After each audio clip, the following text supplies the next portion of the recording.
हम लोग श्रीमद् भागवतम के तीसरे स्कंद के 13वें अध्याय के 43 से 45 श्लोक को पढ़ेंगे। इस श्लोक में जाने से पहले कुछ भागवत की प्रैक्टिकल लाभ हमें जो होता है उसके बारे में कुछ चर्चा करना चाहूँगा। एक भक्त हैं, हम नहीं नाम रख रहे हैं, लेकिन वो कई समय से सुबह उठ ही नहीं पा रहे हैं जप के लिए, दीक्षित हैं, डबल दीक्षित हैं, इत्यादि इत्यादि। यार जब सुबह उठने में ऐसी क्या दिक्कत है भाई? आप संपाद क्या धनी परिवार से हैं, हीटर खरीद लो, ठंड की वजह से लगता है तो किसी को, भाई अब मैं इन्फॉर्मेशन दे रहे, किसी को बहुत ठंड की वजह से उठने में दिक्कत है तो ऑयल हीटर खरीद दीजिए। कुछ कहते हैं उसको आजकल ऑयल फिल्ड हीटर्स, हाँ, वो पूरा रूम गर्म कर देगा भाई, उठ जाओ। तो पैसे की तो कोई कमी है नहीं, लाखों रुपया है, तो काहे नहीं उठ पा रहे हैं? तो देखिए, श्रीमद् भागवतम हमको भगवान की भक्ति में बड़ी तगड़ी श्रद्धा देती है। जब श्रद्धा होती है तो व्यक्ति ठंड में भी जब कर लेता है। हम लोग सब करते थे, मंदिर में थे तो उस समय तो अभी आप इस्कॉन वृंदावन में कोर्टयार्ड पे कवर डाल देते हैं। उस जमाने में कोर्टयार्ड पे कवर नहीं होता था। सोचिए अब इस समय कवर ना हो, हम लोग जो उंगली निकालते थे अपने माला से, ये उंगली ठंडी हो जाती थी, एकदम से लगता खून जम गया। लेकिन जब संकल्प है आपका कि करना है तो करना है। फिर तो ऐसा तो किसी को नहीं करने के लिए दिया जा रहा है। घर में बैठ के कहीं थोड़ा सा हीटर जला लेंगे, कुछ कर लेंगे तो इतना तो ठंडक नहीं लग रही है। तो मैंने इनको समझाया कि क्या आप शाम को भगवान के बारे में कुछ सुनते हैं? उत्तर क्या आया? नहीं नहीं नहीं, कुछ नहीं सुनते। तो कुछ नहीं भगवान के बारे में सुन रहे, इसका मतलब ये नहीं कि कुछ नहीं सुन रहे हैं। फिर वही दुकान से 8 बजे वापस आते हैं, उसके बाद फिर वही दुनिया की चर्चा की, यहाँ पैसा वहाँ पैसा, पैसा कैसा करते करते फिर दिमाग फैल जाता है। मैं फिर रिपीट कर रहा हूँ, ये जो इंक्लिनेशन है ना कि भाई डिसइंक्लिनेशन की सुनना ही नहीं है, भक्ति करना ही नहीं है, ये खत्म कर देती है भागवत। आपका उत्साह रहता है कि हम सिर्फ भगवान का नाम जप करेंगे। It just happens automatically. आपको जो लोग नियमित रूप से कथा सुन रहे हैं, शायद इस बात से आप लोग मेरे मतलब समर्थन करेंगे कि बहुत ईजी हो जाता है भगवान के नाम जप करना, सब कुछ बहुत ईजी हो जाता है, तो कि श्रद्धा बढ़ जाती है। तब खैर जिसका जितना विवेक है वो उसका आपसे स्वीकार करे, लेकिन ये एक सबसे बड़ा आशीर्वाद है। आपकी श्रद्धा रहेगी भगवान की भक्ति करने में तो जीवन भर भक्ति करते रहेंगे, और श्रद्धा की कमजोरी आए तो नहीं हो पाए। जैसे आप जानते हैं डेंगू में एक सामान्य सा कार्य करना, ऐसे उंगली को ऊपर उठाना कोई बहुत बड़ा कार्य नहीं होता है ना? पता नहीं कितने लोगों को डेंगू हुआ है, लेकिन जब डेंगू होता है तो आप उंगली को भी ऐसे ऊपर नहीं उठा पाते। अग्रीड, आपको भी शायद हो चुका है, मेरे को भी हो चुका है। इट इज सो डिफिकल्ट ऐसे उंगली को भी ऊपर उठाना। तो अगर बल है तो उंगली को क्या, हाथ को ऊपर सब नाच सकते हैं, कुछ कर सकते हैं। बल नहीं है तो अब उंगली उठाना भी भारी है। तो ये है, बाकी सुबह उठना और सब कुछ करने में कुछ भी दिक्कत नहीं होती है। और ये प्रभुपाद जी अन्यत्र कहते हैं कि जिन भक्तों को भगवद गीता भागवतम को सुनने की रुचि है, उनके लिए भक्ति करना बहुत आसान हो जाता है, क्योंकि भक्ति करना आसान है ही। आप लोगों को चैलेंज कर रहा हूं कि कोई एक भक्ति का अंग बताइए जो मुश्किल है करना। कहीं पर जप में तो बोलना होता है, तो बोलना भी मुश्किल है। किसको बोलना नहीं आता है? Please raise hands. सबको आता है। तो इस प्रकार से व्यक्ति को निर्णय कर लेना चाहिए कि उसके लिए क्या लाभकारी है। मैं आज पे रिफ्लेक्ट कर रहा था एक बात कि गृहस्थी भक्ति के लिए खतरनाक तब है जब अपने आप को गृहस्थ माने। कोई समर्थन करेंगे या नहीं करेंगे? तो कहेंगे हम गृहस्थ नहीं माने तो क्या माने? जब ये अहंकार बना रहेगा कि मैं गृहस्थ हूं तो भैया उस शादी में जाना है, आज यहां जाना है, आज वहां जाना है, वो सारी चीजें महत्वपूर्ण लगेंगी। और भगवान का नाम जब करना है, कथा सुनना, ये कमजोर लगेगा। कोई इसका तो विरोध कर भी नहीं सकता, क्योंकि ये तो यही तो होता हुआ दिख रहा है। श्रोताव्यादि निराजेन्द्र निर्णाम संति सहस्रशः अपश्यतम आत्म तत्वम गृहेषु गृह मेधिनाम। सुखदेव गोस्वामी कह रहे हैं कि जो घर में ही मेधा लगी हुई है जिनकी, उनके पास सुनने के लिए हजारों बातें हैं, लेकिन क्या बात नहीं है? आत्म तत्व की बात नहीं। अपश्यताम आत्म तत्व, आत्म तत्व को, परमात्म तत्व को नहीं देख पाते। तो कारण समझने क्यों नहीं देख पाते हैं? क्योंकि सुनते नहीं हैं। जिस तत्व के बारे में, सत्य के बारे में सुनेंगे ही नहीं, वो दिखेगा ही नहीं। ना तो जीव गृहस्थ है, ना ब्रह्मचारी है, ना कुछ है, वो कृष्ण का सेवक है, वो है पहले से स्वरूपतः। तो श्रीमद् भागवतम इस प्रकार की वास्तविक चेतना को जागृत करती है, तो व्यक्ति को उत्साह रहता है, मैं सुबह उठ के जप करूंगा। It has nothing to do with your ashram. कोई शादी नहीं भी किया तब भी उसको सुबह उठना में कोई जरूरत। सभी लोग जो शादी नहीं किए हैं वो सभी सुबह उठ करके नाम जप कर रहे हैं, ऐसा तो नहीं है।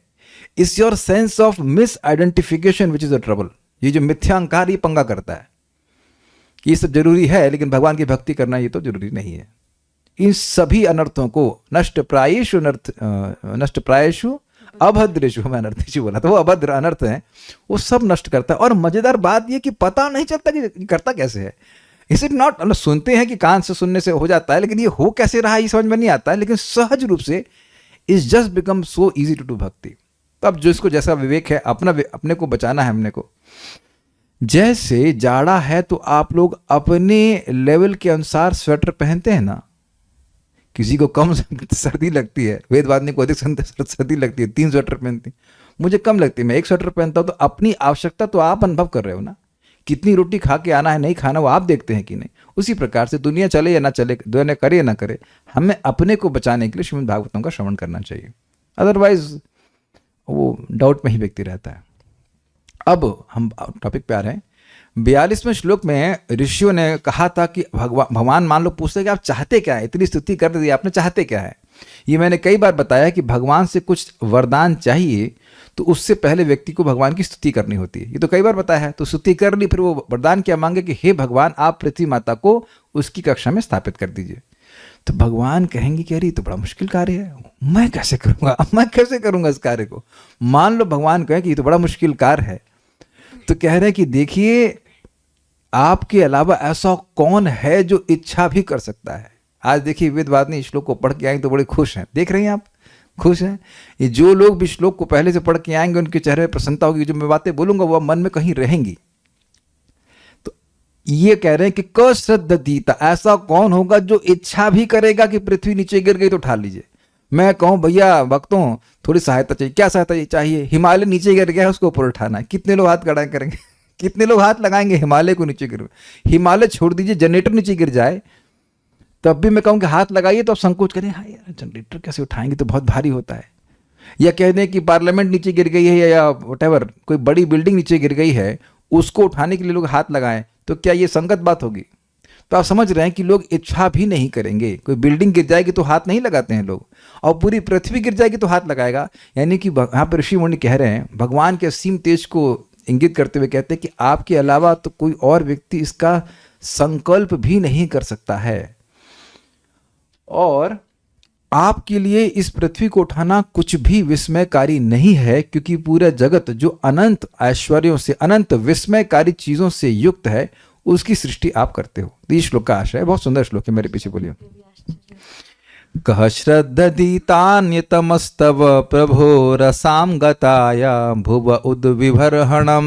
कह श्रद्धदीतान्यतमस्तव प्रभो रसाम गताया भुव उद्विभर्हणम्। ना विस्मयोऽसौ त्वयि विश्वविस्मये यो माययेदं ससृजेति विस्मयम्। न विस्मयोऽसौ त्वयि विश्वविस्मये यो माययेदं ससृजेति विस्मयम्। ऐसा लगता है इन ऋषियों को कुछ टेक्निक याद है कि हर बार दूसरी लाइन में एक शब्द को 3 बार रिपीट करेंगे अब है ना।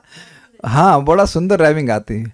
कह श्रद्धधीतान्यतमस्तव प्रभो रसाम गताया भुव उद्विबर्हणम्। कह श्रद्धधीतान्यतमस्तव प्रभो रसाम गताया भुव उद्विबर्हणम्। ना विस्मयोऽसौ त्वयि विश्वविस्मये यो माययेदं ससृजेति विस्मयम्। न विस्मयोऽसौ त्वयि विश्वविस्मये यो माययेदं ससृजेति विस्मयम्। कह श्रद्धधीतान्यतमस्तव प्रभो रसाम गताया भुव उद्विबर्हणम्। कह श्रद्धधीतान्यतमस्तव प्रभो रसाम गताया भुव उद्विबर्हणम्। न विस्मयोऽसौ त्वयि विश्वविस्मये यो माययेदं ससृजेति विस्मयम्। न विस्मयोऽसौ त्वयि विश्वविस्मये यो माययेदं ससृजेति विस्मयम्। बोलिए। कह श्रद्धधीतान्यतमस्तव प्रभो रसाम गताया भुव उद्विबर्हणम्। कह श्रद्धधीतान्यतमस्तव प्रभो रसाम गताया भुव उद्विबर्हणम्। न विस्मयोऽसौ त्वयि विश्वविस्मये यो माययेदं ससृजेति विस्मयम्। न विस्मयोऽसौ त्वयि विश्वविस्मये यो माययेदं ससृजेति विस्मयम्।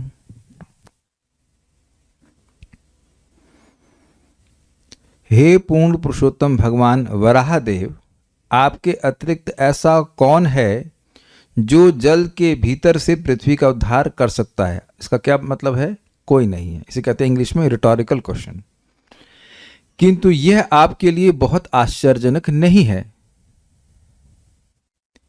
अन्यों के लिए संभव भी नहीं है और आपके लिए आश्चर्यजनक भी नहीं है। इंटरेस्टिंग है। किंतु यह आपके लिए बहुत आश्चर्यजनक नहीं, क्यों नहीं है? क्योंकि ब्रह्मांड के सृजन में आपने अति अद्भुत कार्य किया है। वेदवादिनी, आप बता सकते हो कि कौन सा एक कार्य आपको याद आता है ब्रह्मांड के सृजन में भगवान ने किया हो? Just one thing just comes to your mind automatically. आप अन्य में से किसी भक्त के मन में आ रहा है कि भगवान ने सृष्टि करते समय एक अद्भुत कार्य किया है? Very good. ब्रह्मा जी को अपने नाभि कमल से उत्पन्न कर दिए। कितना योग्य व्यक्ति, और भगवान बिना परिश्रम के उत्पन्न कर दिए, और एक सूक्ष्म तत्व से पूरे 14 भुवन का निर्माण कर दिए। संकल्प मात्र से सृष्टि कर दिए, बिना हाथ हिलाए सब कुछ सृष्टि कर रहे हैं। माइक पे बताइए। भगवान इतने विशाल है कि अपने दांत पे पृथ्वी को रखे हुए हैं। ऑलरेडी भगवान ने यहाँ पे किया है कि दांत पे पृथ्वी को टिका लिए, गर्भ जल में जाकर के ढूंढ लिए। तो ऐसा भगवान के लिए कुछ भी असंभव नहीं है। ये बात है। अपनी शक्ति से आपने इस अद्भुत विराट जगत की सृष्टि करी है। प्रभु, हे प्रभु। प्रभु मतलब नहीं, मैं कुछ और अर्थ में कह रहा हूं। राधे तो है, लेकिन प्रभु का अर्थ क्या है? माइक बताइए, प्रभु का क्या अर्थ है? हम लोग कई बार प्रभु का अर्थ सुने हैं जो कि यहां पे नहीं लिखा है। ईश्वर। ओके। हम दीन हैं आप। सर्वसमर्थ। सर्वसमर्थ, निशा माता जी ने बताया। गुड। सर्वसमर्थ, जो सब कुछ करने में समर्थ है, इसलिए यहां कह रहे हैं प्रभु। रसाम मतलब रसातल अर्थात गर्भोजल में, गतायः गई हुई, भुवा उद्विबर्हणम पृथ्वी का उद्धार, तब अन्यतमः और आपके सिवाय, और कह श्रद्धदीता, कौन स्पृहा या निश्चय कर सकता? मतलब ऐसा कौन होगा जो स्पृहा करे कि चलो हम भी पृथ्वी को उठा दें? वो भी अकेले, मिल के नहीं उठा सकते। अकेले कौन उठाएगा? इच्छा भी नहीं करता। कभी आपके मन में आया कि प्रभु जब करते समय मुझे पृथ्वी को उठाने की इच्छा कर रही है? ये समस्या तो कभी नहीं आएगी आपको। मैं समझता हूं कि जेसीबी को उठाने की इच्छा भी नहीं आई होगी। बार बार वो जेसीबी को उठाकर फेंकने की हमारी बहुत इच्छा जो आती है वो डिस्टर्ब करती। तो वो आप समझ सकते हैं कि ये तो हम स्वप्न में भी नहीं सोचते कि हम पृथ्वी को उठा सकते हैं। पृथ्वी गोल है, इसका भी निर्णय आप स्वयं नहीं किए हैं। गोल है कि चपटी है, वह लोगों ने फोटो दिखा दी है तो उसके अनुसार हम स्वीकार कर लेते हैं। पृथ्वी को स्वरूप को नहीं समझते हैं। हमने जो सुना है उसको स्वीकार कर लेते हैं। तो पृथ्वी को उठाने का स्पृहा भी अब भगवान आपके अलावा कौन कर सकता है? या निश्चय कुछ आ रहा है, काश मैं पृथ्वी को उठाऊं, ये हो गया स्पृहा। मैं, और ये स्पृहा आई, उसके बाद क्या होगा? मैं पृथ्वी को उठाऊंगा, ये हो गया निश्चय। तो दो अलग अलग अर्थ आपको समझ में आ गए। श्रद्धदीता मतलब कोई किसी की श्रद्धा नहीं होगी। कहे चलो भाई चल के पृथ्वी उठाते, तो कोई ना इच्छा करेगा और ना ही कोई निश्चय कर सकता है। That means impossible. अब देखिए बड़ा इंटरेस्टिंग है। विश्व विस्मय, विस्मय, इस जगह में फंस गया था। विश्व का क्या अर्थ होता है? संसार।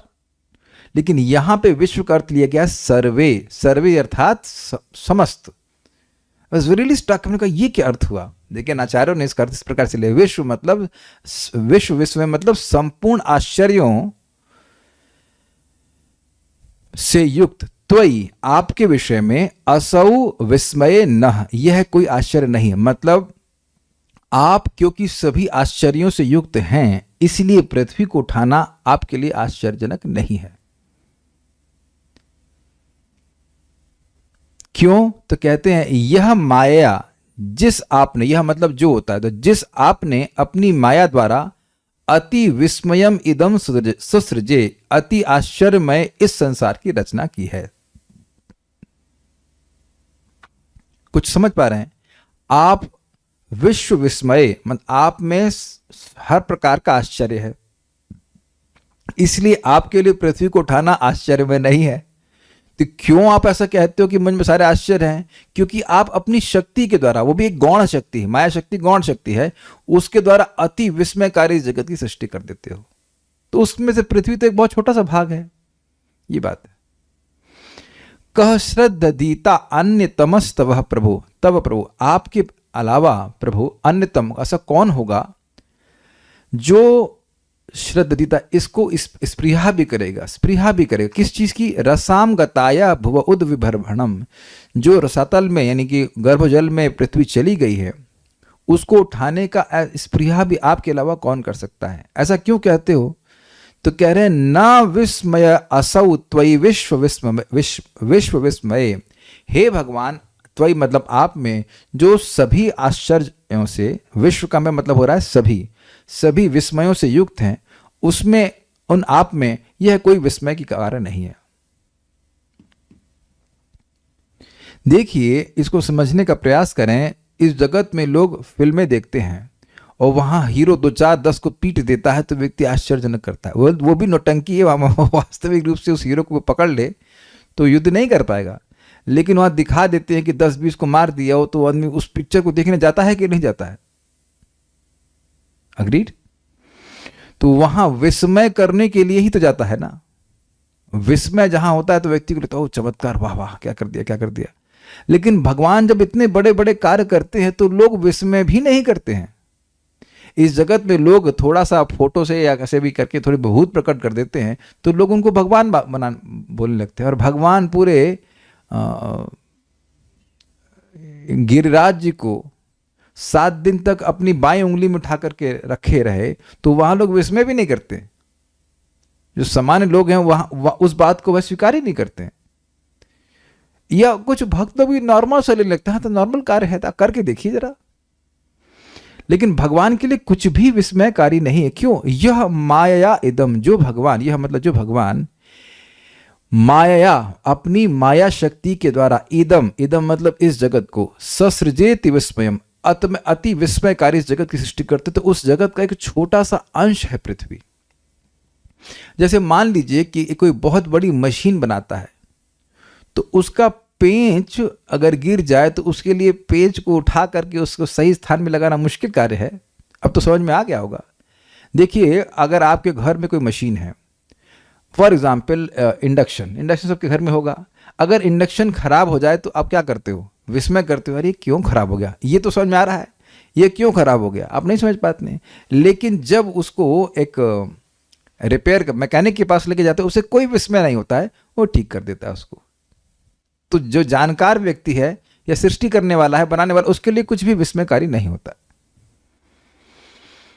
तो भगवान ने पूरे जगत की सृष्टि करी है, पृथ्वी की सृष्टि करी है, और पृथ्वी तो बहुत छोटा है, सूर्य की भी करी, और विभिन्न प्रकार के लोगों की सृष्टि करी, ब्रह्मलोक की सृष्टि करी, सब कुछ करी है।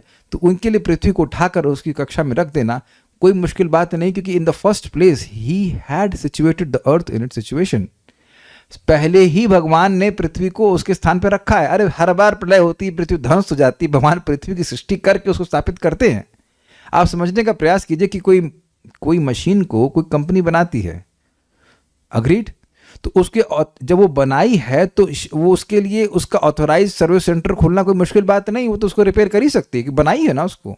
आपके लिए बहुत आश्चर्य होता है कि नहीं, हमारे पास JBL का स्पीकर, वो बड़ा अच्छा साउंड है, बड़ा अच्छा साउंड है, तो खराब हो गया था एक बार, तो हमको तो विस्मय कर रहे थे, खराब हो गया, कैसे ठीक करेंगे? वहां पे जाओ, खट से ठीक कर दिए। ये हुआ ना कई बार, कहते सर वो कुछ नहीं था, वो एक फ्यूज था वो, और आप यहाँ सोच रहे कैसे होगा। आई थिंक मैं समझा पाया। तो भगवान के लिए कोई भी विस्मयकारी चीज नहीं है। इसलिए जब भगवान की महिमा या नाम आदि की महिमा बताई जाती है तो अपने को अश्रद्धा नहीं करनी चाहिए। This is very very important. जो कर्म कभी बिना भोगे नष्ट ही नहीं होते, प्रारब्ध कर्म, वो नाम बोलने से ही नष्ट हो जाते हैं। ऐसे कैसे हो जाते हैं? तो भगवान के नाम के लिए, भगवान के लिए कुछ भी विस्मयकारी नहीं है। जो भगवान का गुण वही भगवान के नाम का गुण।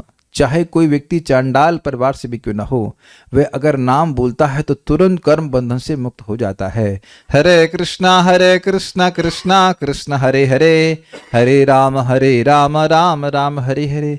यहाँ पे ऋषिगण यह जरूर कह रहे हैं कि आप करिए, लेकिन यह नहीं कह रहे हैं कि कैसे करिए। वो भगवान किसी कार्य को कैसे करते हैं ये हमारे लिए समझना असंभव है, लेकिन हमको यह समझना है कि भगवान कुछ भी कर सकते हैं। That's a point. ओके। एक विचारणीय बात है कि जब कोई इस कार्य को स्पृहा भी नहीं कर सकता करने की, तो वो समझेगा कैसे कि भगवान कर कैसे रहे। तो इसलिए ये वह दंभ नहीं कर रहे हैं कि हम समझ लेंगे, कह रहे हैं आप अपनी शक्ति से इसको संपादित कीजिए। श्रीधरी, इसमें एक और एक शिक्षा आप ग्रहण कर सकते हैं कि हम लोग भक्ति कर रहे हैं, अब हम लोग सिद्ध कैसे होंगे, भगवान का प्रेम कैसे प्राप्त करेंगे, भगवान का धाम कैसे प्राप्त करेंगे, ये भगवान की रिस्पॉन्सिबिलिटी है और उनके लिए कार्य बहुत आसान है। इतना तो सबको समझ में आ जाना चाहिए। इतना क्यों चिंता करने की जरूरत है। जैसे अभी हम लोग कभी अपना ऑपरेशन कराने जाते हैं, मैं गया तो मैं वहां चिंता कर रहा था कि वो डॉक्टर साहब मुझे बेहोश कैसे करेंगे या वो इंजेक्शन कैसे लगाएंगे, वो व्हाटएवर, वो मेरा पेट में छेद कैसे करेंगे, जो करते हुए ड्रिल से कर। We just depend, is it not? Doctor पे डिपेंड कर सकते हैं कि मनुष्य पे निर्भर कर सकते हैं, तो भगवान पे निर्भर करने में क्या दिक्कत है। यहां तक कि जब हम नाई के पास, अपनी बात कर रहे हैं, नाई के पास जाते हैं शेव करने के लिए, तो वो चक्कू ही लेकर, दोनों चक्कू वाले एग्जाम्पल है, तो वहां सोचते नहीं भाई ये चक्कू कैसे चलाएगा मेरे गर्दन के ऊपर। सहज विश्वास होता है कि नहीं, सभी के नाई बाल साफ कर रहा है, सभी का ऑपरेशन डॉक्टर कर रहा है, तो हमारा भी ठीक से ही करेगा।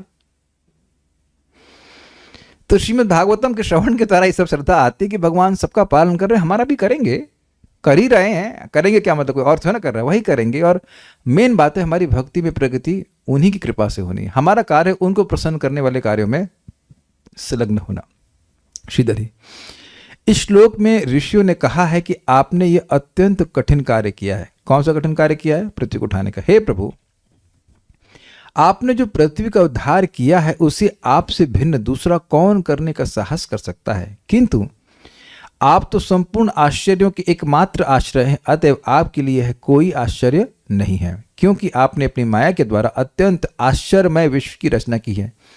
देखिए, माया के द्वारा रचना की है, इससे बोध ये होना चाहिए कि भगवान को कुछ नहीं करना पड़ा। भगवान ने खाली बोल दी माया को तो तुम कर दो, और वो सृष्टि कर दी। सृष्टि स्थिति प्रलय साधन शक्ति रेखा छाये वयस्य विभनानि बिभर्ति दुर्गा इच्छानुरूपमपि यस्य च चेष्टते सा गोविंदमादि पुरुषम तमहं भजामि। तो ये दुर्गा है, ये भगवान की छाया शक्ति है, और वो सृष्टि स्थिति और प्रलय, स्थिति मतलब मेंटेनेंस, और प्रलय का कार्य कर रही हैं। कैसे? इच्छानुरूप, यानी भगवान ने स्वयं सृष्टि नहीं करी है। जैसे यहाँ पे हम लोग कुछ रोटी दाल चावल बनाते हैं, ऐसे नहीं, भगवान केवल इच्छा कर रहे हैं और इच्छा मात्र से उनकी सेविका दुर्गा देवी, माया देवी यह जगत की सृष्टि करती हैं। तो ये कितना आश्चर्य की बात है, बिना कुछ किए केवल संकल्प मात्र से भगवान सृष्टि कर देते हैं। तो फिर उनके लिए क्या आश्चर्य है। सारार्थ दर्शनी, अन्यों के लिए समझने में कठिन हम आपकी लीला का गुणगान करते हैं, हम समझ नहीं सकते, केवल गुणगान करते हैं। हे प्रभु, आपके अतिरिक्त कौन ऐसा है जो पृथ्वी को ऊपर उठाने का यह कार्य करना चाहेगा? मतलब कोई नहीं करना चाहेगा। तात्पर्य, जब कोई विज्ञानी मनुष्य अज्ञानी जन समूह के लिए किसी प्रभावशाली वस्तु की खोज करता है, तो सामान्य लोग बिना पूछताछ के ऐसी खोज को आश्चर्यजनक मान लेते हैं, किंतु बुद्धिमान व्यक्ति ऐसे खोजों से तनिक भी आश्चर्यचकित नहीं होता। वह उस व्यक्ति को सारा श्रेय प्रदान करता है जिसने विज्ञानी के अद्भुत मस्तिष्क को बनाया है। समझे आप बात? कोई विशिष्ट थ्योरी दी गई है किसी वैज्ञानिक के द्वारा, तो अन्य लोग आश्चर्य किस बात पे करते हैं? भाई कितनी बढ़िया थ्योरी दी है। लेकिन बुद्धिमान व्यक्ति ये सोचता है कि जिसने इस व्यक्ति को बुद्धि दी, क्योंकि जिसके पास जिस बुद्धि से उसने कार्य किया वो बुद्धि उसकी खुद की नहीं है, वो बुद्धि किसी और के द्वारा दी गई है। तो वो जानता है कि भगवान ने उसको ये बुद्धि प्रदान की है, और उससे आश्चर्य नहीं करता। भगवान जो चाहे किससे कराना चाहते हैं वो करा लेते हैं। एक सामान्य व्यक्ति भी भौतिक प्रकृति के अद्भुत कार्य से विस्मित होता है और ये सारा श्रेय विराट जगत को प्रदान करता है, अर्थात वो सोचता है कि जो कुछ भी अद्भुत हो रहा है उसके पीछे प्रकृति है। किंतु एक विद्वान कृष्ण भावना भावित व्यक्ति यह भली भांति जानता रहता है कि विराट जगत के पीछे कृष्ण का मस्तिष्क कार्य करता है, जिसकी पुष्टि भगवद गीता में हुई है, मया दक्षेण प्रकृति सूयते सचराचरम। मेरी अध्यक्षता में भगवान कहते हैं प्रकृति इस चराचर जगत को प्रकट करती है। सूयते मतलब प्रकट करती है। क्योंकि कृष्ण अद्भुत विराट जगत का संचालन कर सकते हैं, अतएव उनके लिए वराह का विराट रूप धारण करना और फिर पृथ्वी को जल के कीचड़ से निकालना तनिक भी आश्चर्यजनक नहीं है। इसलिए भक्त अद्भुत शुक्र को देखकर चकित नहीं होता, क्योंकि वह जानता रहता है कि भगवान में अपनी शक्ति के द्वारा कहीं अधिक आश्चर्यजनक कार्य, जो बड़े से बड़े विद्वान विज्ञानी के मस्तिष्क के लिए अचिंत्य हैं, करने की क्षमता है। तो ये बात यहाँ प्रपात क्यों कह रहे हैं? देखिए, भगवान को स्वीकार करने का मतलब ही है, जीव गोस्वामी जी कहते हैं, उनकी अचिंत्य शक्ति को स्वीकार करना। जो अभक्त है वो ये बार बार कहेगा कि अरे भाई, आम आम कहने से क्या आम मिल जाता है? तो ये राम राम कहने से राम कैसे मिल जाएगा? तो वो क्या कर रहा है? एक भौतिक वस्तु के गुण का आरोपण भगवान में करता है। और भक्त जानते हैं कि अपनी भौतिक इंद्रियों से हम भगवान के गुणों को नहीं समझ सकते। अतः श्री कृष्ण नामादि न भवेद ग्राह्यम इंद्रिये शिवोन्मुखे जीवदौ स्वयमेव स्फुरतः। जब मैं भगवान का प्रसाद ग्रहण करूंगा और अपने जीभ से भगवान का नामोच्चारण करूंगा, अपनी सेवा भावना को भगवान के प्रति जागृत करूंगा, जितनी मात्रा में जागृत होती उतनी मात्रा में भगवान प्रकट करेंगे। अ डिवोटी इज पेशेंट, वो वेट करता है कि भगवान प्रसन्न होकर के कब उसको उन बातों का रियलाइजेशन देंगे जितनी मात्रा में वो देना चाहते हैं। वो क्वेश्चन नहीं करता कैसे कैसे हो सकता है। अब देखिए, सिंपल सी बात है, हम लोग सुनते हैं कि भगवान को दीपदान करने से महान महान लाभ प्राप्त होता है। पूर्वज जो हमारे हैं, भक्त के पूर्वज, वो प्रार्थना करते हैं कि कोई व्यक्ति हमारे कुल में ऐसा पैदा हो जाए जो आप चक्री भगवान को, यानी भगवान श्री कृष्ण चक्र धारण करते हैं, उनको दीपदान करे, ताकि भगवान की कृपा से हमारा भी उद्धार हो जाए। तो भक्त यह सुनकर क्या करेगा बताइए? उत्साह से भगवान को दीपदान करेगा। Is it not simple?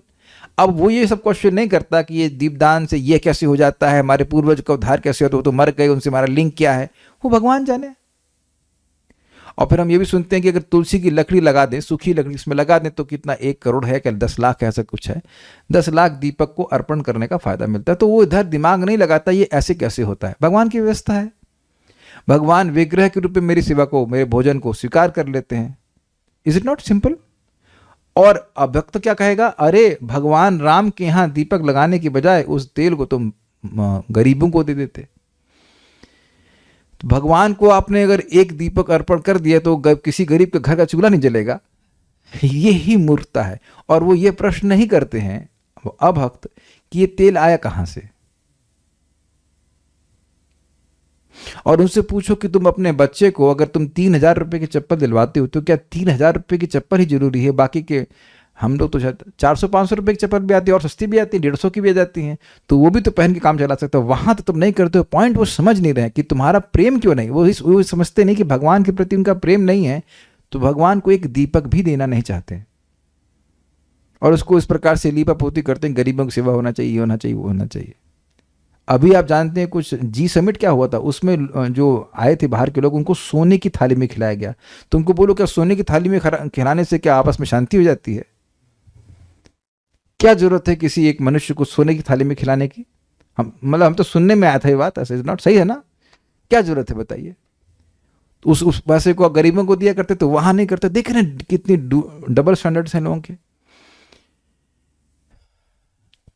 तो एनीवेज, हम खाली ये बोल रहे हैं, समझाने की बात को समझा रहे हैं कि भगवान की भक्ति भी इसी प्रकार से अचिंत्य रूप से कार्य करती है।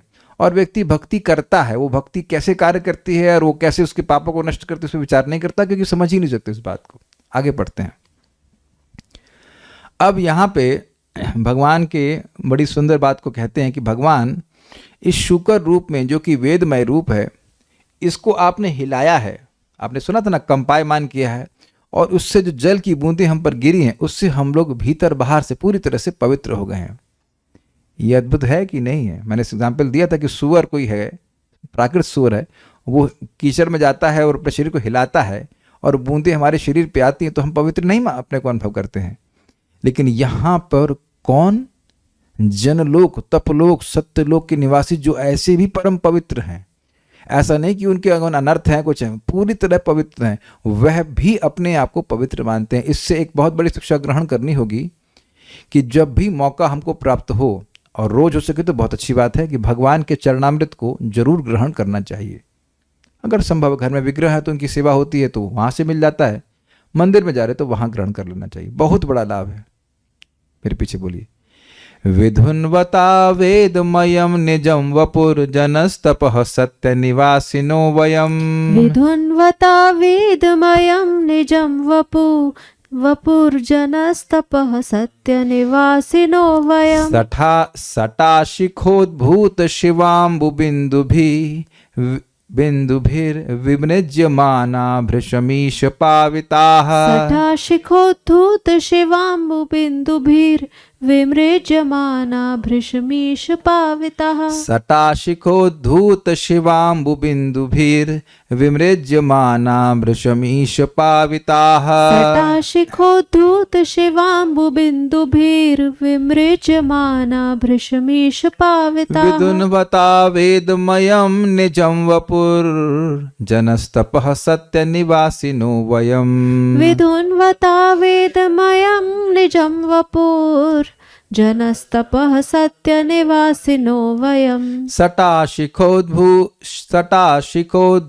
शिवाम्बुबिन्दुभिर्विमृज्यमाना भृशमीश पाविताः। सटाशिखोद्धूत शिवाम्बुबिन्दुभिर्विमृज्यमाना भृशमीश पाविताः। बोलिए। विधुन्वता वेदमयं निजं वपुर्जनस्तपः सत्यनिवासिनो वयम्। विदुन्वता वेदमयं निजं वपुर्जनस्तपः सत्यनिवासिनो वयम्। सटाशिखोद्धूत शिवाम्बुबिन्दुभिर्विमृज्यमाना भृशमीश पाविताः। सटाशिकोद्भूत शिवाम्बुबिन्दुभिर्विमृज्यमाना भृशमीश पाविताः। हे परमेश्वर वराहदेव, निसंदेह हम जन, तप तथा सत्य लोकों जैसे अतीव पवित्र लोकों के निवासी हैं। मतलब पवित्र होने की जरूरत नहीं है, फिर भी हम आपके शरीर के हिलने से आपके कंधों तक लटकते बालों के द्वारा छिड़के गए जल की बूंदों से शुद्ध बन गए हैं। मतलब वो ऊपर जो बाल थे भगवान के, खड़े खड़े बाल थे, आपको याद होगा, तो वो जल से मतलब सिक्त थे, और वो जब भगवान हिले तो वो जल उधर ऊपर उड़ गया।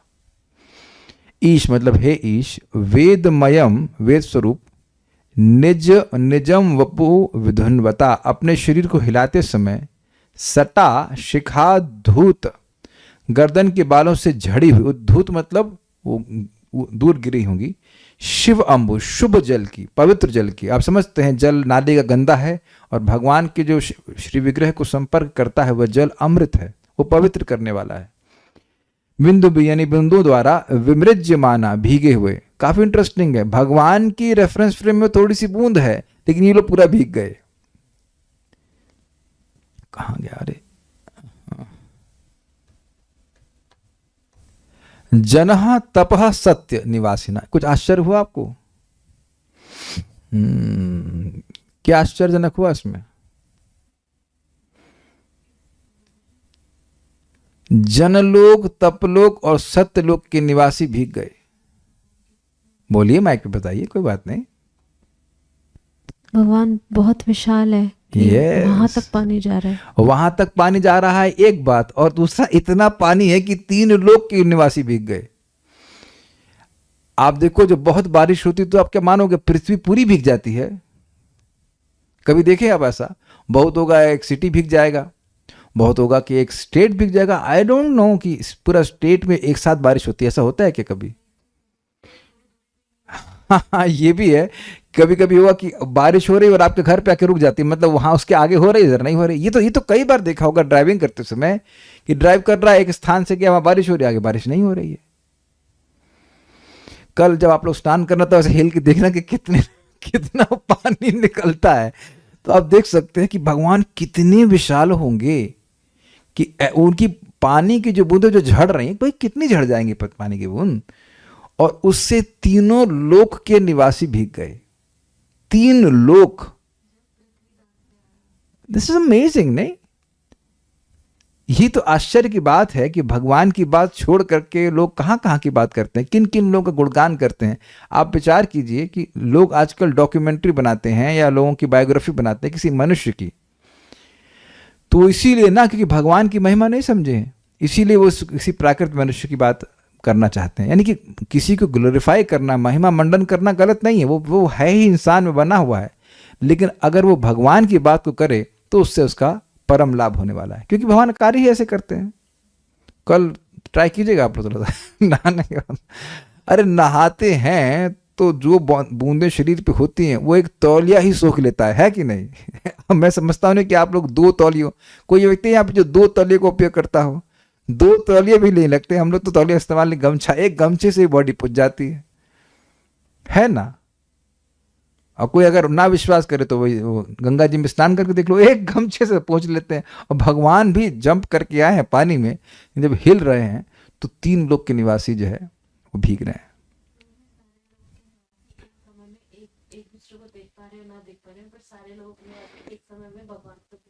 यहाँ पे सभी लोग देख पा रहे हैं, सब साथ में है। वयम भृशम पावित, हम अत्यधिक पवित्र किए गए हैं। अब देखिए अत्यधिक पवित्र से क्या आशय है? कोई बहुत महापापी हो उसको कहे कि मैं बहुत पवित्र हो गया तो समझ में आती है, कुछ समझे? जैसे मान लीजिए कोई बहुत भूखा हो तो कहे हाँ हम बहुत संतुष्ट हो गए, लेकिन जो पहले से ही संतुष्ट है, पहले से ही उसकी भूख शांत है, वो कहे कि हमारी भूख अत्यधिक शांत हो गई, लॉजिकल है? आप मेरी बात समझ रहे होंगे कि यहाँ कौन लोग बोल रहे हैं? जन लोग, तपलोक और सत्यलोक के निवासी, जो ऐसे ही काम क्रोध आदि से मुक्त हैं, उनके हृदय में कोई अनर्थ नहीं बाकी रह गया है, और वह भी अपने आप को भगवान के जल से मतलब सिक्त होने के द्वारा, सिक्त मतलब भीगने के द्वारा या स्पर्श प्राप्त करने से पवित्र मान रहे हैं। तो अब समझ रहे होंगे कैमुत्य आ ही रहा है कि जब जनलोक, सत्यलोक और तपलोक के निवासी पवित्र हो रहे हैं तो हमारी क्या स्थिति है? हम लोगों को तो बहुत जरूरत है भगवान के जल का संपर्क प्राप्त करने के लिए। घर में मान लीजिए विग्रह उस तरह से नहीं कि आप उनको नहला सकें, तो कम से कम भगवान का फोटो को जल अर्पण तो करना ही चाहिए। मैं बार बार रिपीट कर रहा हूं कि अगर आपके घर में प्रसाद सब लोग नहीं ग्रहण करते हैं तो पानी तो सब लोग ग्रहण करते हैं। पानी में प्याज का छौंका किसी घर में लगता है? कोई कितना भी कर्मी आदमी हो, कोई प्याज का छौंक लगा के तो पानी नहीं पी रहा है ना।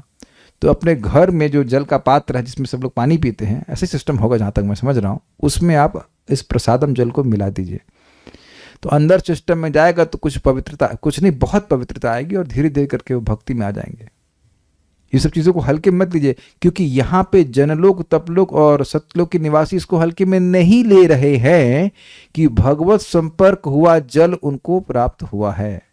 आपके सामने श्लोक है, इज इट नॉट? सिस्टम में संपर्क होना चाहिए। जब व्यक्ति पवित्र होता है, उसका सत्व, उसका चित्त पवित्र होता है, अंतःकरण पवित्र होता है, तब वो भगवान की भक्ति कर पाता है। ये बहुत इंपॉर्टेंट पॉइंट है। ये बताइए, पता नहीं कितने लोगों को सलाइन चढ़ी है कि नहीं। उस तरह से इंट्रावेनस बोलते हैं ना, इंट्रावेनस, उसमें जो लिक्विड दवा चलती है उसका प्रभाव पूरे शरीर पर नहीं होता है। एंटीबायोटिक वगैरह चढ़ाई जाती है कि नहीं चढ़ाई जाती? साधना माता जी आपके तो बता रही थी, चढ़ा होगा ना, काफी अनुभवी हैं उसमें। तो आप कहें नहीं भैया गोली खिला दो, नहीं नहीं नहीं नहीं, नहीं गोली नहीं खिलाएंगे जल चढ़ाएंगे आपको, जल अर्पण कर। लेकिन जल अर्पण करने का तरीका बहुत दर्दनाक होता है, लेकिन आपको भी चढ़ा, दर्द होता है ना, लेकिन आपको जल अर्पण किया गया कि नहीं? आपको भी कभी क्यों है? नहीं। ओह, तो सब लोग स्वीकार किए हैं जल। तो जो वहां पे भी जल को अर्पण करके पूरे शरीर में घुसा दिया जाता है, वो जल ही तो होता है ना। तो जल का प्रभाव देखते हैं, तो उस तरह से भगवान का संपर्क प्राप्त किया हुआ जल बहुत लाभकारी होता है। ये हमने इसकी देख ली, श्लोक देखते हैं, ये श्लोक कर पाएंगे शायद। विधुन्वता वेदमयम निजम वपु विधुनवता मतलब आपने हिलाया। क्या हिलाया? वेदमय, वेदमय निज वपु, अपने शरीर को हिलाया जो कि वेदमय है, साक्षात वेद है। उससे जन यानी जनलोक, तपलोक, सत्य के निवासी हम सब लोग, सठा, सटा यानी गर्दन, शिखा धूत जो गर्दन के बाल थे उससे जो उछला था, शिवाम्बु बुंद भी जो पवित्र जल की बिंदु में थी उनके द्वारा विमृज्यमाना हम लोग भीग गए हैं। भृशम ईश पावित, भृशम पावित, उससे हम अत्यधिक पवित्र हुए हैं। तो कोई व्यक्ति मान लो भगवान कहे ऐसे कैसे हो गए आप लोग तो पहले से ही पवित्र हो, आप लोग मेरे शरीर के जल से इतना अधिक पवित्र कैसे हो गए? तो कहते हैं ईश, आप ऐसे हैं ही, आप सब कुछ करने में समर्थ हैं। अर्थात जल की पवित्रता को इतना आपने बढ़ा दिया अपने संपर्क से कि हमारी पवित्रता छोटी पड़ गई और हम भी और अपने को अत्यधिक पवित्र मान रहे हैं। Very very nice. श्रीधरी बड़ा सुंदर टीका है, लिंक है। वो कहते हैं कि भगवान आपके लिए कुछ आश्चर्यजनक नहीं है। पिछले श्लोक में कहा था।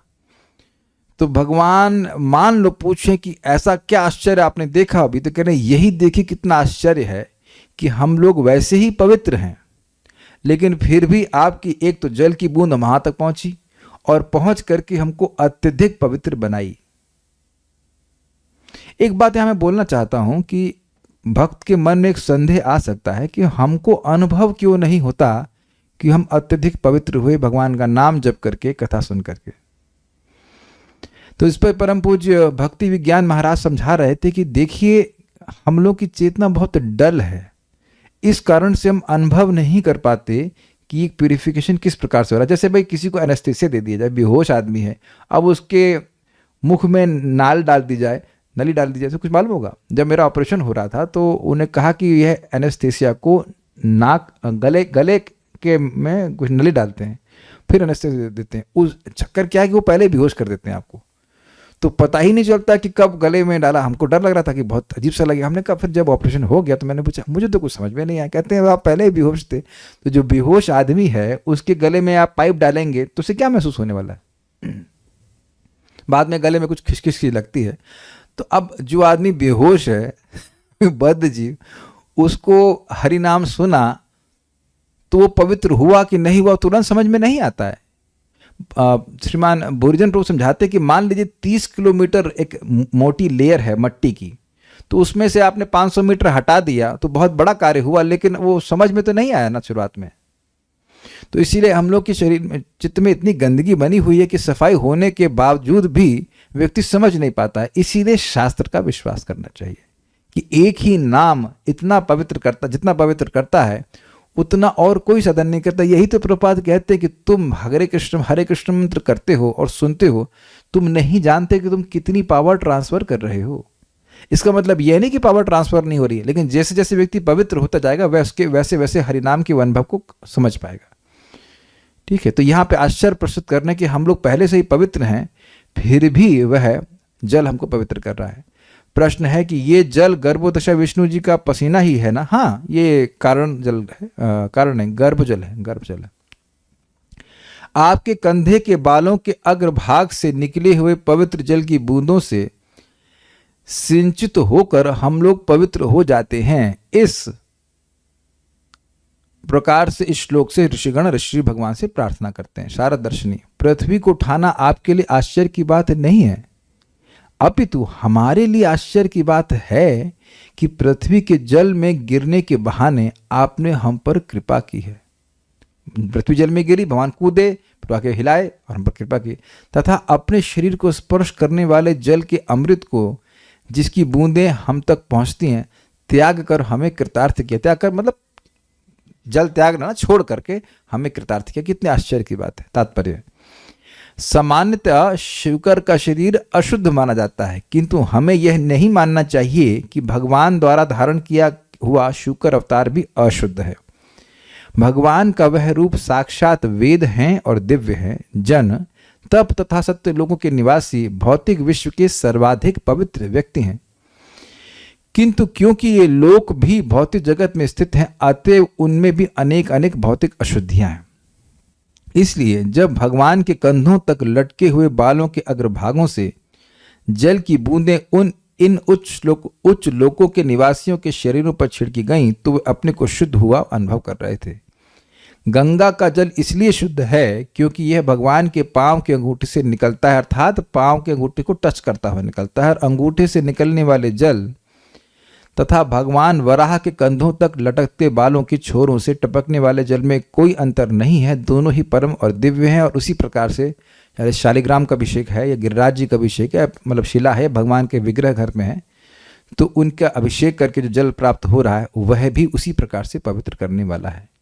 कभी कभी लोग ऐसे बोल देते हैं मानो तो गंगा और मानो तो पानी। ना ना ना ना ना ना, आप लोगों को पता होना चाहिए कि गंगा जी में पूरे ब्रह्मांड के 3.5 करोड़ तीर्थों का पुण्य, मतलब उसमें तीर्थ उसमें निवास करते हैं। तो कोई अगर गंगा जी के जल के संपर्क में आता है तो इस प्रकार का वह लाभ करता है। हम एक व्यक्ति को जानते हैं, वृद्ध माता जी हैं, और वह शरीर छोड़ने के कगार पे हैं। तो कुछ भी कारण से उनको कुछ भयानक सपने आ रहे थे या जो भी था, तो उनको राधा कुंड का जल दिया गया और उनके शरीर पे संपर्क कराया, जबकि उन्हें कुछ ज़्यादा जानकारी है भी नहीं कि राधा कुंड क्या है, श्याम कुंड क्या है। मैं समझ रहा हूँ कभी देखी भी नहीं है, लेकिन स्वयं उन्होंने उस जल का संपर्क करके अपने आप को, उन्हें खुद फीडबैक दिया अपनी बेटियों को, जो कि कुछ अलग श्रद्धा रखती हैं, कि मुझे बड़ा सुकून मिल रहा है, मुझे बहुत शांति मिल रही है, मुझे वो भयानक सपने नहीं आ रहे, इत्यादि इत्यादि। भयानक सपने समझ रहे हैं, यमदूत या जो भी कुछ दिख रहा है उनको, वो नहीं दिख रहा है। और मैं पहले भी बता चुका हूँ, कुशा माता जी प्रभुपाद जी की शिष्या हैं और उनके पिताजी शरीर छोड़ रहे थे हवाई में। हवाई में लोग क्या करते हैं समझ रहे हो, इंद्रिय तृप्ति करते हैं। पूरा जीवन ऐसे ही बीत गया, तो उनको भी यमदूत दिखाई पड़ रहे थे और वहाँ पे वो यमुना जी का जल लेके गई थी।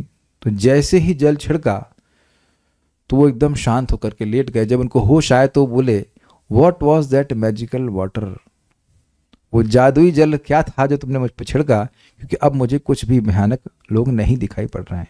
क्योंकि शास्त्र का वचन है, यमराज जी की छोटी बहन है यमुना, और उन्होंने उनको एक वरदान दिया था कि जिस व्यक्ति का भी तुम्हारे जल से संपर्क होगा उसको मेरे यमदूत नहीं देख सकते। तो शास्त्र की बात अक्षरश सत्य है, वो हमारे अनुभव के परे है। कभी अनुभव हो या ना हो उससे कोई मतलब नहीं होता। कुछ बात पूछ रहे हैं,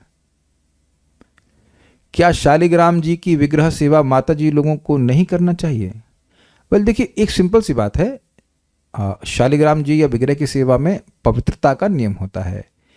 माता जी सेवा नहीं कर सकती ऐसा नहीं है, लेकिन they have to be in pure condition. कोई भी ऐसा नहीं कि मैं उठा और उसके बाद मुंह से लार बह रही जाए, चलो शालिग्राम की सेवा करेंगे, नहीं, that is not there. We have to take bath. मतलब बस सिंपल सी बात है कि शुद्ध अवस्था में रहना चाहिए, बाकी कोई दिक्कत नहीं है, कोई भी दिक्कत नहीं। अब आप लोग बताइए कि क्या किया जाए, छोड़ दिया जाए कि? बहुत अच्छा श्लोक है, भागम भागी में तो नहीं, 10 मिनट में नहीं कर पाऊंगा मैं, 9 पे नहीं, काफ़ी सारी बातें। मन तो कर रहा है कि पढ़ा दें। हम बताइए, पढ़ सकते हैं, सिर्फ 10 मिनट में ख़त्म कर। एक काम करते हैं, फ्री कर दे रहे हैं, जिसको भागना होगा वो भाग सकता है, क्योंकि ये कर देंगे तो फिर आगे चलेंगे। जीवन बहुत छोटा है, जितना श्लोक हो जाए अच्छा है ना? बहुत अच्छा श्लोक है। तो यहां वो कह रहे हैं कि भगवान जो कोई भी कह रहा है कि आपकी महिमा को वो है गिन लेगा, उसका दिमाग खराब हो गया, उसका दिमाग खराब हो गया। आपकी महिमा को चाहे अप्राकृत यानी नारद आदि या प्राकृत भौतिक व्यक्ति कोई नहीं समझ सकता है। इसलिए आप लोगों का कल्याण कीजिए, अर्थात आपको तो कोई समझ नहीं सकता है, आप लोगों का कल्याण करें, अर्थात उनकी ऐसी बुद्धि ना हो कि हम भगवान को समझ लिए हैं। देखिए, ये किस रूप में प्रकट होता है? जब हम सोचे कि भगवान को समझ लिए तभी तो कोई दूसरे टॉपिक पे जाएंगे। ये भी इंटरेस्टिंग बात है। तो कोई भी व्यक्ति कह रहा है कि हाँ अरे भाई भगवान के बारे में बोलेंगे, समझ लिए, तो उसका दिमाग एकदम खराब है। ये ऋषिगण कहते हैं, हम श्लोक को समझेंगे तो और अच्छा लगेगा। स वै बता भ्रष्टमतिस्तवैषते यह कर्मणां पारमपार कर्मणः। स वै बता भ्रष्टमतिस्तवैषते यः कर्मणां पारकर्मणः। यद योगमाया गुणयोगमोहितं विश्वं समस्तं भगवन् विदेहिशम्। यद योगमाया गुणयोगमोहितं विश्वं समस्तं भगवन् विदेहिशम्। स वै बता भ्रष्टमतिस्तवैषते यः कर्मणां पारमपार कर्मणः। स वै बता भ्रष्टमतिस्तवैषते यः कर्मणां पारमपार कर्मणः। यद योगमाया गुणयोगमोहितं विश्वं समस्तं भगवन् विदेहिशम्। यद योगमाया गुणयोगमोहितं विश्वं समस्तं भगवन् विदेहिशम्। पढ़ लेते हैं इसको। हे प्रभु, आपके अद्भुत कार्यों की कोई सीमा नहीं है। पहला इंस्ट्रक्शन, क्योंकि भगवान के कार्यों की कोई सीमा नहीं है, इसलिए अगर आपको भगवान की चर्चा में टेस्ट आ गया तो मजे आ गए, क्योंकि आपके पास इटर्नल एंगेजमेंट हो जाएगा। जो भी व्यक्ति, अरे भाई क्या हो रहा है, जो भी व्यक्ति आपके कार्यों की सीमा जानना चाहता है वह निश्चय ही मतिभ्रष्ट है। इस जगत में हर व्यक्ति प्रबल योग शक्तियों से बंधा हुआ है। कृपया इन बद्ध जीवों को अपनी अहेतु की कृपा प्रदान करें। मैं समझाऊंगा धीरे धीरे। भगवान, हे भगवान, हे भगवान मतलब इसमें है क्या भगवान शब्द? भगवान शब्द नहीं है। भगवान, हाँ है ना भगवान, नहीं भगवान लास्ट में, यहाँ ये जो पहला भगवान शब्द है ये सप्लाई किया गया। हे भगवान, यह अपार कर्मणा, जो व्यक्ति अनंत कर्म वाले, तब आपकी कर्मणाम यानी कर्म को पारम एषते, पार करने की इच्छा करता है। मतलब वो सोचता है कि मैं जानता हूं भगवान की महिमा को। बत अहो सह वै भ्रष्टमति, वह निश्चय ही मंद बुद्धि है, उसकी बुद्धि डिस्टर्ब हो गई। क्यों? भगवान, हे प्रभु, योग माया, आपकी माया के गुण योग सत्वादि गुणों के संपर्क से मोहितम अज्ञान युक्त यद जो यह समस्तम विश्वम यानी संपूर्ण संसार है उसका क्षमम विदेह कल्याण करें। ये मूर्ख हैं जो सोच रहे हैं कि भगवान को समझ लिए हैं। सवै बता भ्रष्ट मतिस्तवैषते, सवै बता भ्रष्ट मति, निश्चित उस व्यक्ति की मति भ्रष्ट है जो तब ऐशते, तब है शब्द है ना, तब जो आपकी ऐशते इच्छा करता है। क्या इच्छा करता है? यह कर्मणाम पारम अपार कर्मणा, आप भगवान अपार कर्मा है, अर्थात आपके कर्मों की कोई संख्या नहीं है और एक एक कर्म अद्भुत है। उसके पारम ऐशते, उसको पार करने की इच्छा करता है कि हमने अब सारे भगवान के कर्मों को गिन लिया है और अब हमारे पास कुछ गिनने के लिए बाकी नहीं रहा है। वर्णन करने के लिए नहीं बोल रहे हैं, कर्मों को गिन नहीं सकते कि भगवान कितने कर्म किए हैं। एक एक कर्म अद्भुत है और एक अद्भुत लीलाएं हैं, लेकिन वो लीला का नंबर नहीं रख सकते हैं। लेकिन वो नंबर नहीं रखा जा सकता है, लेकिन लोग कह रहे हैं कि नहीं हमने तो गिन लिया कि भगवान की इतनी इतनी लीलाएं हैं। ऐसा निश्चित ही पागल व्यक्ति है। यद योग माया गुण योग मोहितम विश्वम समस्तम, जो आपकी योग माया के गुणों के योग, समझे, योग माया गुण योग मोहितम, योग माया के गुणों के योग अर्थात जुड़ने से या उसके प्रभाव से ये मोहित जो विश्व है समस्त, उसको भगवान उसके लिए क्षम विदेही, मतलब उसके कल्याण का विधान करें। उनका बुद्धि ठीक रहे और वो समझे कि आप अनंत हैं, आपकी लीला को कोई पूरा नहीं समझ सकता। श्रीधरी, ऋषिगण प्रार्थना करते हैं कि आपके कर्मों का कोई अंत नहीं है, फिर भी जो व्यक्ति आपके कर्मों का अंत जानना चाहता है वह निश्चित रूप से भ्रष्ट, स्पेलिंग होना चाहिए, भ्रष्ट बुद्धि वाला पुरुष है। ये सारा विश्व आपकी योग माया के सत्वादि गुणों से मोहित है, मतलब सत्वगुण रजोगुण तमोगुण से। अतएव आप इस विश्व का कल्याण करें। तो आप लोग कहेंगे योग माया तो अंतरंग शक्ति है, महामाया ही योग माया के विस्तार हैं, इसलिए वहां उनको योग माया कहा रहे हैं। अर्थात आप ऐसी कृपा करें कि हम लोग अचिंत शक्ति संपन्न आपको जानकर आपका भजन करें। समझे बात? आपकी शक्तियों का कोई पार नहीं है, लेकिन जो भ्रष्ट मति है वह भगवान को लिमिटेड कर देगा और उनका भजन नहीं करेगा। लेकिन जब व्यक्ति समझेगा कि भगवान कितने असीमित हैं, कितने असीमित हैं, मतलब अद्भुत हैं, अनंत हैं, तो उस विस्मय से प्रेरित होकर के भगवान की सेवा करेगा, ये कहते हैं। सारार्थ-दर्शनी, हम आपकी लीलाओं का कितना वर्णन कर सकते हैं, अर्थात नहीं कर सकते हैं। यद्यपि हमारे पास ज्ञान है, फिर भी हम आपकी लीलाओं के सागर की एक बूंद को भी पूरी तरह नहीं जानते। लीला कैसी है, सागर जैसी, और हम एक बूंद को भी नहीं जानते। तो सोचिए कि हम लोग ये सोचें कि हम श्रीमद् भागवतम को जानते हैं, ये मूर्खता होगी। हम तो टोटल अज्ञान में हैं। ये लोग सेल्फ रियलाइज्ड हैं और वो इस प्रकार से कहते हैं, ये बात है। अन्य लोग और भी अधिक दुर्भाग्यशाली हैं, जो और भी अधिक, मतलब यहां पे वो कह रहे हैं कि हमारा दुर्भाग्य है कि हम तो आपकी लीला के सागर की एक बूंद को भी नहीं जानते हैं। तो ये हमारा दुर्भाग्य है। लेकिन और लोग और अधिक दुर्भाग्यशाली हैं, क्योंकि वह सोचता है, जो ये सोचता है कि वह तुम्हारी यानी आपकी अनंत लीलाओं की सीमाओं को ईशते अर्थात जानता है, अर्थात अभिमान करता है कि मैं जानता हूं, तो वह मूर्ख है। समझे बात? हम लोग ये समझ रहे हैं कि हम तो आपकी लीला के सागर की एक बूंद को भी नहीं समझ रहे हैं, लेकिन हम अपना दुर्भाग्य मान रहे हैं कि हम तो एक बूंद भी चख नहीं पा रहे हैं।